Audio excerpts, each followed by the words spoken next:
Sur le plan procédural, ce n'est pas fini. Ce n'est pas fini parce que ce n'est que le début. La loi prévoit d'abord ce que nous appelons le double degré de juridiction. L'affaire, c'était une affaire connue par un tribunal de grande instance, en l'occurrence celui de la Gombe.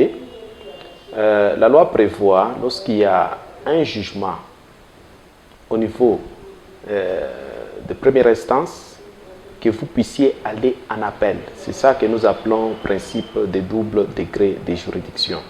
Donc, dans ces dossiers-là, toutes les parties qui étaient intéressées et qui ne se sont pas retrouvées dans la décision peuvent interjeter appel. Cette fois-là, l'affaire sera connue au niveau de la cour d'appel. Et là aussi, ça ne sera pas la fin. Lorsque la cour d'appel se sera prononcée, il restera une dernière voie que nous appelons la cassation. En entretemps, il y a encore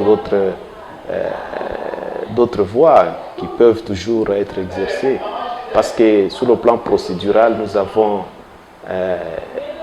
les voies de recours ordinaires, nous avons aussi les voies de recours extraordinaires. Donc, il pourra toujours exercer toutes ces voies de recours là-bas pour voir, dans la mesure du possible, si les juges peuvent revoir la décision qui a été prise. Et en matière pénale, lorsque la décision est prononcée, vous avez 10 jours pour interjeter appel. Et lorsqu'on aura épuisé toutes les voies de recours, la décision aura acquis l'autorité de la chose jugée. Cette fois-là, la personne condamnée n'aura qu'à exécuter la peine.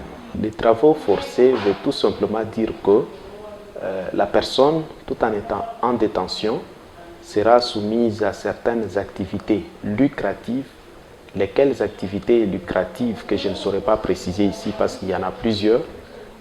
Les revenus qui seront générés par ces activités là-bas iront dans le trésor public. Donc il sera en train de travailler pour l'État, non pas pour lui-même.